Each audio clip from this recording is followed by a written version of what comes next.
আওয়ামী লীগের ভোট নেওয়ার জন্য কিন্তু রীতিমতো বিএনপি এবং জামাত কম্পিটিশন করছে ভোট নেওয়ার জন্য এবং কম্পিটিশন করছে। এখন এই যে ভোটটা নিবে তার তো কিছু সিমটম দেখাইতে হবে, তখন তাকে বলা হচ্ছে মামলা উইথড্র করে দিব।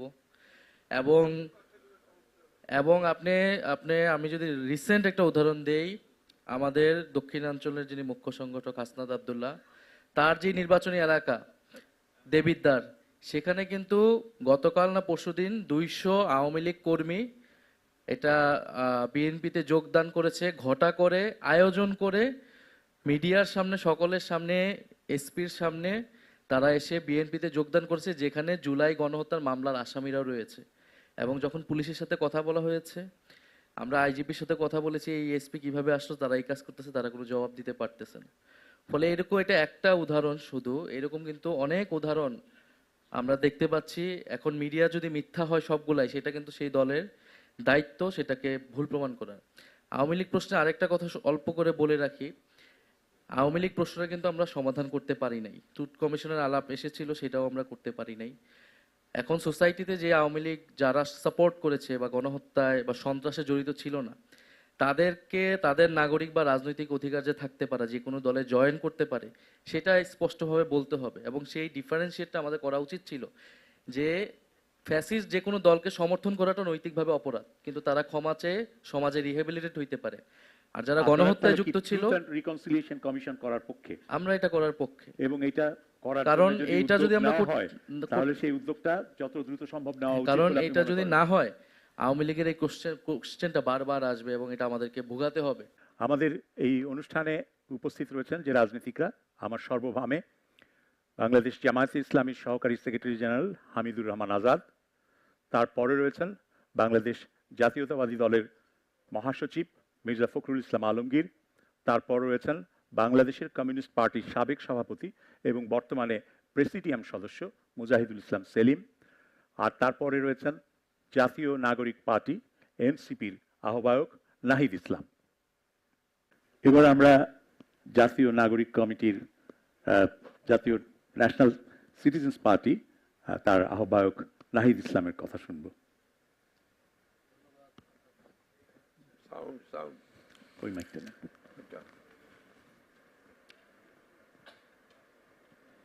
ধন্যবাদ হ্যাঁ, শুনুন। ডেইলি স্টারকে এই ইলেকশন ডিবেট আয়োজনের জন্য এবং আমন্ত্রণের জন্য। আমি আমার আলোচনা শুরুতেই সাম্প্রতিক সময়ে ডেইলি স্টারের উপরে হামলা এবং তারা যে ক্ষতির সম্মুখীন হয়েছে সেটার জন্য নিন্দা জানাই এবং ডেইলি স্টার পরিবারের প্রতি আমাদের সমবেদনা জ্ঞাপন করছি। জাতীয় নাগরিক পার্টি বা এনসিপির গণ অভ্যুত্থান পরবর্তী একটি রাজনৈতিক দল এবং খুব স্বাভাবিকভাবেই গণ অভ্যুত্থানের যে প্রেক্ষাপট, সেই প্রেক্ষাপট থেকেই রাজনৈতিক দল হিসেবে আমরা আত্মপ্রকাশ করেছি এবং সামনে নির্বাচনে আমরা অংশগ্রহণ করতে যাচ্ছি। ফলে আমরা একটা কথা বলি যে গণ অভ্যুত্থানের আকাঙ্ক্ষা বাস্তবায়ন আমাদের প্রধানতম লক্ষ্য। এখন গণ অভ্যুত্থানের আকাঙ্ক্ষা নিয়ে অনেক ধরনের বিতর্ক এবং ডিভিশন আছে, এক একজন এক একভাবে ব্যাখ্যা করেছে। কিন্তু আমাদের কাছে যেটা আমরা বুঝি যে গণ অভ্যুত্থানের এবং গণ অভ্যুত্থানের সময়ে আমরা যে বক্তব্যগুলো দিয়েছি, মানুষের যে আকাঙ্ক্ষাগুলো আমরা বুঝতে পেরেছিলাম, যেটা আমরা 3রা আগস্ট আমরা বলেছিলাম যে ফ্যাসিবাদী ব্যবস্থার বিলোপ এবং নতুন রাজনৈতিক বন্দোবস্ত। ফলে দল হিসেবেও আমাদের ঘোষিত মূল কর্মসূচি হচ্ছে এইটা, যে ফ্যাসিবাদী একটা ব্যবস্থার মধ্য দিয়ে বাংলাদেশ বিগত 16 বছর গিয়েছে, সেটা সম্পূর্ণরূপে বিলোপ করে আমরা একটা নতুন গণতান্ত্রিক ব্যবস্থা প্রতিষ্ঠা করা, অর্থাৎ একটা নতুন সামাজিক রাজনৈতিক চুক্তির কথাই আমরা বলেছিলাম গণ অভ্যুত্থানের মধ্য দিয়ে। গণ অভ্যুত্থানের মাধ্যমে শুধুমাত্র একটা দলের পতন বা শুধু কোনো ব্যক্তির পতন, এটা আমরা মনে করি নাই। আমরা মনে করেছি যে আমাদের জীবনের পরিবর্তন, পুরো রাষ্ট্র কাঠামোর পরিবর্তন আমার মধ্যে দিয়ে আমাদেরকে যেতে হবে। ফলে গণ অভ্যুত্থানের আকাঙ্ক্ষা বলতে আমরা প্রধানত 3টা জায়গা বুঝাই। একটা হচ্ছে আমাদের যে গণতান্ত্রিক একটা বন্দোবস্ত প্রতিষ্ঠা, দ্বিতীয়ত যেটা আমাদের আন্দোলনের বা ব্যানারের নাম ছিল যে বৈষম্য বিরোধী, অর্থাৎ একটা অর্থনৈতিক ন্যায্য সমাজ প্রতিষ্ঠা করা, যেখানে আমরা সমাজে ধনী গরিবের বৈষম্য কমিয়ে আনতে পারবো এবং মানুষের যে ন্যূনতম মানবাধিকার, মৌলিক অধিকার, নাগরিক অধিকারগুলো রয়েছে, তার শিক্ষা, স্বাস্থ্য, কর্মসংস্থান, সেই জায়গাগুলো নিশ্চিত হবে। এবং তৃতীয়ত আমাদের স্বাধীনতা, সার্বভৌমত্ব যাতে অক্ষুণ্ণ থাকে, আমাদের জাতীয় মর্যাদা যাতে কোথাও কম্প্রোমাইজ না হয়। কারণ বিগত সময়ে দেখেছি আমাদের জাতীয় স্বার্থবিরোধী অনেক চুক্তি, অনেক বৈদেশিক সম্পর্কের ক্ষেত্রে জাতীয় স্বার্থকে প্রাধান্য দেওয়া হয়নি, ফলে সার্বভৌমত্ব এবং জাতীয় মর্যাদাও আমাদের অন্যতম একটি লক্ষ্য। ফলে এই তিনটি জায়গা থেকে আমরা গণ অভ্যুত্থান পরবর্তীতে কাজ করার চেষ্টা করেছি এবং সেই জায়গা থেকে সংস্কারের কথাটা এসেছে, বিচারের কথাটা এসেছে এবং নির্বাচনের কথাটা এসেছে। সংস্কারের আমরা জুলাই ঐক্যমত্য কমিশনে জুলাই সনদ, সেটাতে ঐক্যমত এসেছি, যদিও সেখানে আমাদের আহ, অনেক দাবি উপেক্ষিত হয়েছে। আমরা যেইভাবে পুনর্গঠনটা চেয়েছিলাম সেটা হয়নি, কিন্তু বাস্তবতা মেনে নিয়ে আমরা বলেছি যে যতটুকু হয়েছে সেটাতেই আমরা আমাদের অর্জন মনে করে সামনের দিকে এটা আগাতে চাই। এবং সামনের নির্বাচনটা হচ্ছে গণভোট। আমরা যখন নির্বাচনের কথা বলি, আমরা শুধুই নির্বাচনের কথাই বলতেছি, যেন এটা একটা সাধারণ নির্বাচন যেখানে ক্ষমতার শিফটিং ঘটবে একটা সরকার থেকে আরেকটা সরকার। কিন্তু এই নির্বাচনটা গণভোট, এবং গণভোটের মধ্যে দিয়ে আমরা যেই জায়গাগুলো এসেছিলাম সেই অর্জনগুলা বাস্তবায়িত হবে যদি জনগণ সেটার পক্ষে থাকে। ফলে জুলাই সনদও আমাদের রাজনৈতিক কর্মসূচির অন্যতম কেন্দ্রবিন্দু। এই সময়ের রাজনীতি জুলাই সনদে যেই যেই জায়গাগুলোতে আমরা ঐক্যমত হতে পেরেছি, এছাড়া আমরা আমাদের দলগতভাবে রাষ্ট্রের মৌলিক সংস্কারের যে প্রস্তাবনা দিয়েছি তার অনেকগুলো গৃহীত হয়েছে, অনেকগুলো গৃহীত হয়নি। তো সার্বিকভাবে আমরা চাই যে আগামী নির্বাচনে আমরা গণভোটের পক্ষে, হ্যাঁ এর পক্ষে থাকবো এবং যদি জনগণ আমাদেরকে নির্বাচিত করে, আমরা যদি দায়িত্ব পাই, তাহলে এই যে কমিটমেন্ট, আমাদেরকে কমিটমেন্টটা রক্ষা করতে হবে। কারণ গণ অভ্যুত্থান একটা কমিটমেন্টের মধ্য দিয়ে হয়েছে এবং গণ অভ্যুত্থান পরেও আমরা একটা কমিটমেন্টের মধ্যে দিয়ে গিয়েছি। কিন্তু বাংলাদেশের আমরা জানি রাজনীতির ইতিহাস হচ্ছে প্রতিশ্রুতি ভাঙার ইতিহাস। আমাদের এইখানেও সিনিয়র রাজনৈতিক নেতৃবৃন্দ রয়েছে, 90-এর গণ অভ্যুত্থানের কথা আপনারা জানেন, সেখানে কিন্তু কমিটমেন্ট ব্রেক করা হয়েছিল। তো এর ফলাফল কিন্তু আসলে ভালো হয়নি। আমরা পার্লামেন্টারি ডেমোক্রেসিতে গিয়েছি, কিন্তু সেটা আবার একটা ফ্যাসিবাদী সরকারের দিকে গিয়েছে। ফলে প্রতিশ্রুতি অতীতে যে রাজনৈতিক দলগুলো ভঙ্গ করেছে, এবং শুধু যে 16 বছর বা আওয়ামী লীগের উপর দায় চাপাতে আমরা পারবো না। আমাদের এর আগের রাজনৈতিক দলগুলো যারা ক্ষমতায় ছিল, যারা বিরোধী রাজনীতি করেছে, তাদের সবাইকে দায় নিতে হবে এবং সেই দায় নেওয়ার মাধ্যমে ভবিষ্যতে আমরা আসলে এই ভুলগুলো করব না, প্রতিশ্রুতি রক্ষা করব। আমাদের মনে হয়েছে এই জায়গাটাই জনগণ দেখতে চায়। ফলে গণঅভ্যুত্থান এবং তার পরবর্তী সময় যে প্রতিশ্রুতি আমরা ঐক্যমত্য কমিশনে, সংস্কার কমিশনে রেখেছি, সেটা বাস্তবায়ন করা নির্বাচন পরবর্তী সময়ে আমাদের সেটা প্রধান কর্তব্য আমি মনে করি। দ্বিতীয় জায়গাটা আমি আসবো যে আজকের এই ডিবেটের স্পেসিফিক, আমি যতটুকু জানি যে 3টা জায়গা ছিল আমাদের। তো এছাড়া 24 দফায় আমাদের পার্টির প্রত্যেকটা বিষয় অনুযায়ী আমাদের ভিশনটা দেওয়া আছে। আমি যেহেতু সময় অল্প, আমি ওই 3টা জায়গাতে আমি গুরুত্ব দিতে চাই। একটা হচ্ছে সরকার, সুশাসন এবং দুর্নীতি, দ্বিতীয়ত আইন শৃঙ্খলা, এবং তৃতীয়ত মিডিয়া ফ্রিডম এবং আমাদের যে সিভিক রাইটস, নাগরিক অধিকার প্রশ্নে। সরকার ও দুর্নীতি নিয়ে আমরা অনেক কথা বলি যে দুর্নীতি বিরোধিতা করতে হবে, কিন্তু কিভাবে করতে হবে। দুর্নীতি দমন করতে হলে সবচেয়ে গুরুত্বপূর্ণ যেটা, সেটা হচ্ছে অ্যাকাউন্টেবিলিটি নিশ্চিত করা, জবাবদিহিতা এবং স্বচ্ছতা। এই 2টা জায়গা যদি আমরা নিশ্চিত করতে না পারি, আমরা আসলে দুর্নীতি দূর করতে পারবো না। এবং আমার একটা অভিজ্ঞতা যেহেতু হয়েছে গণঅভ্যুত্থান পরবর্তী সরকারে থাকার ভিতর থেকে, এই সময়টা দেখেছি যেখানে কোনো প্রশাসন ছিল না, এই প্রশাসন আবার রিঅর্গানাইজ হয়েছে, একই সাথে দুর্নীতির চক্রগুলো কিভাবে রিঅর্গানাইজ হয়েছে। ফলে এবং এই দুর্নীতি কেবলমাত্র আমরা দুদক দিয়েও কমাতে পারবো না। এটা রাষ্ট্রের সব জায়গায়, আপনার বিচার বিভাগ, পুলিশ, ব্যুরোক্রেসি, সব জায়গায় যদি আমরা এই প্রতিষ্ঠানগুলোকে প্রতিষ্ঠান হিসেবে কাজ করতে দিতে পারি এবং অ্যাকাউন্টেবিলিটি, জবাবদিহিতা নিশ্চিত হয়, সেটা তাহলেই দুর্নীতি কমানো সম্ভব। এবং আমরা মনে করি যে ট্রান্সপারেন্সি দরকার গভর্নমেন্টের, এবং মানুষের কাছে তথ্য প্রাপ্তিটা দরকার।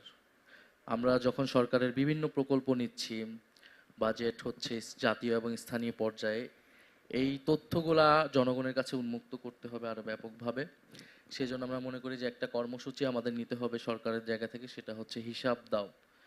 জনগণের জায়গা থেকে জনগণ সরকারের প্রত্যেকটা প্রকল্পে, যে কোনো একটা ছোট রাস্তা হলেও, এটা স্থানীয় লেভেল থেকে ন্যাশনাল লেভেল পর্যন্ত এই হিসাব দাও কর্মসূচির আওতায় সরকারের সকল প্রকল্পকে নিয়ে আসতে হবে। একটা এলাকায় যদি একটা রাস্তাও হয়, সেই রাস্তায় কত খরচ কোন খাতে হচ্ছে এটা ডিটেল হবে, এবং সেই অনুযায়ী কিন্তু সেখানে অনিয়ম হয়েছে কিনা, বিভিন্ন প্রকল্প নেওয়া হয়েছে যেখানে যেখানে 10টা কম্পিউটারের টাকা, আমার যেটা 10 লাখ টাকা আমি করতে পারি সেটার জন্য 70 লাখ টাকা বাজেট করা হয়। ফলে এই যে প্রত্যেকটা খাতে কি পরিমাণ অর্থ যাচ্ছে, এইখানেই দুর্নীতির উৎসটা থাকে। ফলে আমরা মনে করি যে এই হিসাব দাও কর্মসূচির অধীনে যাতে জনগণের একটা সুযোগ থাকে যে তারা তথ্যটা পাবে এবং সেই অনুযায়ী অ্যাকাউন্টেবিলিটি করতে হবে, নিশ্চিত আপনার করতে 9 হবে। মিনিট হয়েছে, আপনি আর 1 মিনিটে শেষ করুন। এবং দুদককে আমরা চেয়েছিলাম যে সাংবিধানিকভাবে সাংবিধানিক প্রতিষ্ঠান আকারে এবং নিরপেক্ষ জায়গা থেকে নিয়োগটা করতে, সেটা আমরা ঐক্যমত কমিশনে আনফরচুনেটলি আমরা সেই জায়গায় ঐক্যমত হতে পারিনি। আইন শৃঙ্খলার জায়গায় আমাদের পুলিশ কমিশন যেটা হয়েছে সেটা বাস্তবায়ন করতে হবে এবং 1861 সালের যেই পুলিশ আইন সেটাকে গোড়া থেকে শুরু করতে হবে, সেই কলোনিয়াল টাইম থেকে, পুলিশ থেকে।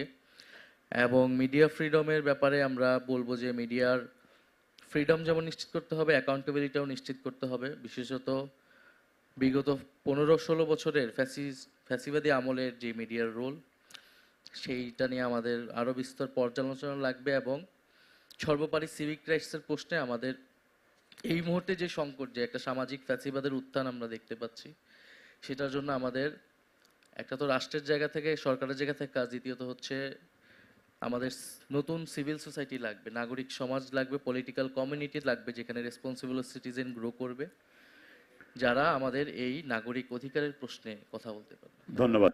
প্রত্যেকটা রাজনৈতিক দলের নেতাদের কাছ থেকে তারা নির্বাচিত হলে বাংলাদেশকে আগামী 5 বছরে কি দিতে চান, কোথায় নিতে চান, আমাদের সামনে তাদের ভিশনটা তুলে ধরবেন।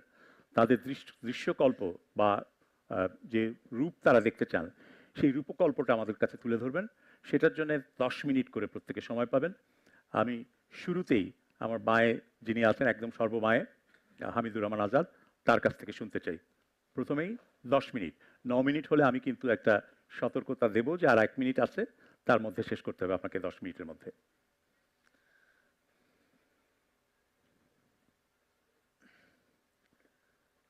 মাইক তো এখানেই হ্যাঁ, মাইক চলছে। চলছে। Thank you. আজকের ডেলি স্টার আয়োজিত প্রথম আলোর সাথে আছে মনে হয় ইলেকশন ডায়লগ, এর সুন্দর একটি আয়োজন। এই আয়োজন জন্যই আমি কর্তৃপক্ষকে আন্তরিক ধন্যবাদ জানাচ্ছি। উপস্থিত সঞ্চালক, অতিথিবৃন্দ, জাতীয় নেতৃবৃন্দ, গণমাধ্যম বন্ধুগণ, আজকের যে বিষয়টি সামনে আনা হয়েছে, এটা সামনে ইলেকশনকে সামনে রেখে খুবই প্রাসঙ্গিক এবং উপযোগী আমি মনে করি। এই জন্য সাবজেক্ট সিলেকশনের জন্য আমি আজকের আয়োজক মণ্ডলীকে আন্তরিক ধন্যবাদ জানাচ্ছি আমার পক্ষ থেকে এবং দলের পক্ষ থেকে।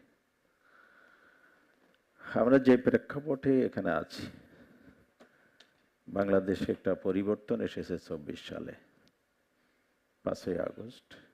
তার পরবর্তী প্রেক্ষাপটে 12ই ফেব্রুয়ারি নির্বাচন অনুষ্ঠিত হতে যাচ্ছে। সেই বিপ্লবের যারা বীর যোদ্ধা ছিলেন, তাদের অন্যমত একজন প্রতিনিধি এখানে আছে, এনসিপির আহ্বায়ক নাহিদুল ইসলাম, এবং যারা শহীদ হয়েছেন সবাইকে আমি স্মরণ করছি শ্রদ্ধার সাথে। আমাদের স্বাধীনতা সংগ্রামে যারা বিভিন্ন পর্যায়ে গণতান্ত্রিক আন্দোলনে যারা জীবন দিয়েছেন, আত্মত্যাগ করেন, তাদেরকে শ্রদ্ধার সাথে স্মরণ করছি। এবং সেই মুক্তিযুদ্ধের সংগ্রামী ইতিহাসে আমাদের বিএনপির মহাসচিব এখানে আছেন, কমিউনিস্ট পার্টির সাবেক প্রেসিডেন্ট, বর্তমান প্রেসিডেন্ট সৈয়দ মোজাহিদ সেলিম ভাই আছেন। আজকে আমাদের দলের পক্ষ থেকে যে ভিশন আমরা ভাবছি, আগামী নির্বাচন, আগামী বাংলাদেশ, নতুন বাংলাদেশ, একটি ইনসাফের বাংলাদেশ, একটি মানবিক সমাজ প্রতিষ্ঠার বাংলাদেশ আমরা করতে চাই। একটি আত্মমর্যাদাশীল জাতি হিসেবে প্রতিষ্ঠা হওয়ার জন্যেই আমরা যে বাংলাদেশ চাই, অর্থনৈতিক মুক্তি, সুশাসন, গণতন্ত্র প্রতিষ্ঠা, এই বিষয় নিয়ে আমরা কাজ করতে চাই। অর্থনৈতিক সমৃদ্ধি এবং স্বনির্ভরতা অর্জন করা, এটাকে সামনে রেখেই আমাদের যে ভিশন আমরা সাজিয়েছি। আমরা যে করাপশন আজকে বাংলাদেশকে পিছিয়ে দিয়েছে, সেটাকে ভাঙতে চাই। আমরা গড়তে চাই ইনসাফের Bangladesh. This is our vision.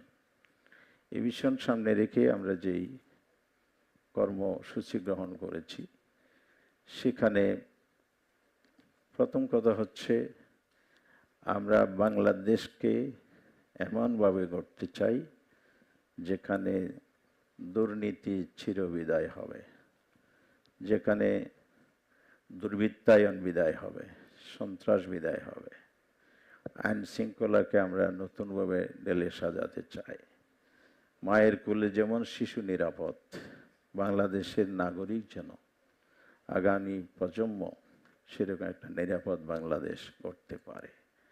আমাদের এডুকেশনকে আমরা ঢেলে সাজাতে চাই, যে এডুকেশন হবে আমাদের কর্মমুখী, যুগোপযোগী, এবং যেই কর্মসূচি আমরা নিয়েছি এডুকেশনের ক্ষেত্রে, সেখানে আমরা সর্বস্তরে অবৈতনিক শিক্ষাকে গুরুত্ব দিচ্ছি এবং শিক্ষার মান, আন্তর্জাতিক প্রতিযোগিতায় আমাদের যে মান প্রয়োজন, আগামী দিনের বিশ্ব এবং 21 শতকের যে চ্যালেঞ্জ মোকাবেলা, প্রযুক্তি এবং জ্ঞান নির্ভর, তার সাথে হলো গবেষণা। গবেষণার খাতে বাজেট বরাদ্দ, শিক্ষার বাজেটকে বরাদ্দ। বর্তমান শিক্ষার জিডিপির যে বরাদ্দ আছে 1.69, এই যে আজকের বরাদ্দের পার্সেন্টেজ জিডিপিতে, সেটা আমরা পর্যায়ক্রমে 6% উন্নত করতে চাই শিক্ষার ক্ষেত্রে। শিক্ষার কারিকুলাম, সিলেবাস, কারিগরি শিক্ষার উপর বেশি অগ্রাধিকার, কারণ কারিগরি শিক্ষাকে অবৈতনিক করব আমরা। Language, international language, English, Arabic, আন্তর্জাতিক বিশ্ব দিয়ে দেশকে প্রতিনিধিত্ব করতে হয়, তাহলে সেই জায়গাটা আমরা অ্যাড্রেস করব, সেটাকে নতুন করে সাজাবো, এটাকে সহজলভ্য করব আমরা। শিক্ষার ক্ষেত্রে আরও আমূল পরিবর্তনে বিস্তারিত কর্মসূচি আছে। ট্যালেন্ট হান্ট, আমাদের মেধাগুলোকে যেভাবে আমরা বিকশিত করতে চাই, দেশে যেমন তাদের গবেষণার সুযোগ করে দিতে হবে। আমরা ডেমোক্রেটিক ডিভিডেন্ডের যে বেনিফিটটা নিতে চাই, সেটা এডুকেশনের মধ্য দিয়ে আমাদেরকে প্রায়োরিটি দিতে হবে। নৈতিক মূল্যবোধ এবং তার আলোকে সময় উপযোগী প্রযুক্তি নির্ভর শিক্ষা হলে এটা সম্ভব। আমাদের করাপশন ফ্রি করতে হলে অবশ্যই নৈতিকতার উপর গুরুত্ব দিতে হবে শিক্ষার ক্ষেত্রে। একজন আমার শিশু, আমার ছাত্রকে যদি আমরা গড়তে পারি, তাহলে তারা কর্মজীবনে গিয়ে সেটার অ্যাপ্লিকেশনটা আমরা লক্ষ্য করব। আবার আমাদের মেধাগুলো পাচার হচ্ছে, এই মেধা পাচার রোধ করতে হলে দেশের ভিতরে সুযোগ বাড়াতে হবে। আমরা যখন দেশের বাইরে যাই, সেখানে দেখি যে আমাদের দেশের সন্তানরা যে অবদান রাখছে অন্য কান্ট্রিতে, আবিষ্কারের ক্ষেত্রে, জ্ঞান বিজ্ঞান প্রযুক্তির ক্ষেত্রে, এটা অনন্য। এবং সেই দেশের লোকেরাও বলে, তোমরা কেন পিছনে আছো? তোমাদের তো মেধা আছে, যে মেধাগুলো আজকে আমাদেরকে এগিয়ে দিচ্ছে। তাহলে বাংলাদেশের সন্তানরা বিদেশে গিয়ে অন্য রাষ্ট্রকে যদি কন্ট্রিবিউট করে এগিয়ে দেয়, তাহলে বাংলাদেশ কেন পিছিয়ে থাকবে?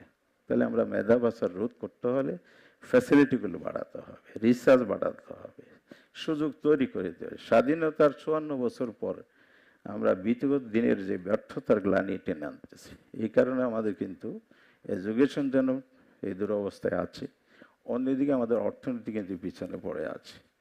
অর্থনীতির দিক কিছু কিছু অর্জন থাকলেও বেসিক্যালি আমাদের যে সম্পদ সম্ভাবনা আছে সেই তুলনায় একেবারেই অপ্রতুল অগ্রগতি হয়েছে। তার ক্ষেত্রে আমাদেরকে ব্যারিয়ার তৈরি করেছে পদে পদে, সেটা হলো কারাপশন।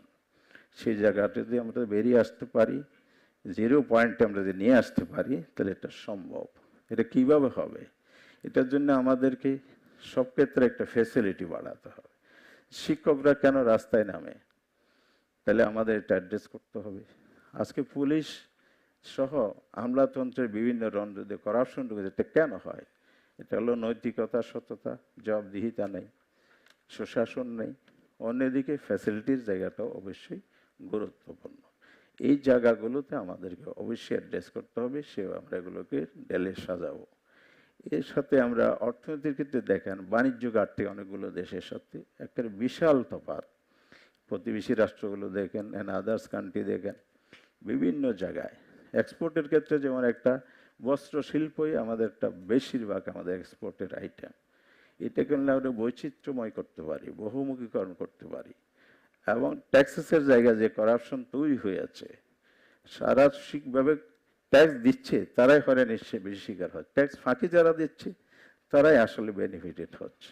বাণিজ্য বান্ধব যদি আমরা একটি কান্ট্রি অর্থনীতি যদি করতে পারি, ব্যবসা বান্ধব করতে পারি, তাহলে আমরা প্রতি 3 বছর অন্তর একটা ট্যাক্সেসের ক্ষেত্রে রিলিফের পরিকল্পনা আমরা নিয়েছি। 3 বছর পর তাদেরকে স্বীকৃতি, সম্মান, সুযোগ তৈরি করার জন্য প্রতি 3 বছর পর পর আমরা এই ট্যাক্সকে এই 3 বছর পর পরে একটা সেখানে ইনসেন্টিভ দেবো, 50% ট্যাক্সের আওতায় নিয়ে আসবো। 100% ট্যাক্স না দিয়ে অর্ধেক ট্যাক্স দিয়ে তিনি এনকারেজ করবেন, ফিল করবেন, সেই জায়গা থেকে তার বিজনেস বিনিয়োগে তিনি উৎসাহ বোধ করবেন। এই ধরনের আমরা পদ্ধতি, নারী শিক্ষা প্রসার, নারীর অধিকারগুলো সমুন্নত করার ক্ষেত্রেও আমাদের ব্যাপক পরিকল্পনা আছে। আপনার আর 1 মিনিট আছে, শেষ করুন। আমরা মাতৃকালীন যে আমাদের পক্ষ থেকে রেশন চালু করার পরিকল্পনা নিয়েছি। কৃষকদের জন্য আমরা নতুন কার্ড সিস্টেম, রেশন সিস্টেম চালু করেছি। আমাদের মৎস্যজীবী যারা আছে তারা বর্তমানে বন্ধকালীন সময়ে রাষ্ট্রীয় বন্ধ করা হয় সরকারিভাবে, সেই সময় আমরা কমিটমেন্ট করেছি আজকে যে 30 কেজি চাল দেয়া হয় মাসে একটি পরিবারকে, সেটা আমরা 3 গুণ বাড়াবো। এভাবে কৃষক, দিনমজুর, শ্রমিক এবং ছোট্ট ক্ষুদ্র ব্যবসায়ী, প্রান্তিক জনগোষ্ঠীর সুযোগ সুবিধা বাড়িয়ে আমরা দেশের অর্থনীতিকে জনগণের উপযোগী করে গড়ে তুলব। কর্মসংস্থানের জায়গায় আমাদের তরুণদেরকে সামনে দিয়ে এগিয়ে যেতে হবে। আমরা বেকার রাখবো না, এটাকে বেকারত্ব শূন্যতায় নিয়ে আনার জন্য আমরা এই জন্য পরিকল্পনা নিয়েছি। আমাদের ভবিষ্যৎ প্রজন্মের জন্য একটি উপযোগী দেশ গড়তে হলে শিক্ষা দীক্ষার সাথে তার কর্মসংস্থানের সুযোগ তৈরি করে দিতে হবে। ধন্যবাদ আপনাকে। আমরা এবার বাংলাদেশ জাতীয়তাবাদী দলের মহাসচিব মির্জা ফখরুল ইসলাম আলমগীরের কাছ থেকে শুনবো তার দলের ভিশন সম্পর্কে। ধন্যবাদ। আমি প্রথমে ক্ষমা চেয়ে নিতে চাই, আমার আসতে একটু দেরি হয়েছে। ডেইলি স্টারের এডিটর মতো আমিও অসুস্থ, কিন্তু আমার যে আমি মনে করেছি যে এই অনুষ্ঠানে আমার আসা উচিত, সেই জন্য একটু দেরি হলো। আমি এসেছি, আমার বিলম্বের জন্য আমি ক্ষমা প্রার্থী। সামনে নির্বাচন, এবং এই নির্বাচন আমরা সবাই জানি যে এটা এমনি এমনি আসেনি। একটা দীর্ঘ 15 বছরের লড়াই সংগ্রাম, অনেক রক্তপাত, অনেক ত্যাগ শিকার, নির্যাতন নিপীড়নের মধ্যে দিয়ে, এবং সবশেষে একটা ছাত্র গণ অভ্যুত্থানের মধ্য দিয়ে এই নির্বাচনের একটা সুযোগ সৃষ্টি হয়েছে। আমরা বাংলাদেশের মানুষ, আমরা সবসময় নির্বাচন খুব পছন্দ করি, কিন্তু গত 15 বছরে এমন একটা অবস্থা তৈরি করা হয়েছে যে নির্বাচন থেকে দূরে থাকতে পারলে মানুষ যেন বেঁচে যায়, এই ধরনের একটা অবস্থা তৈরি হয়েছে।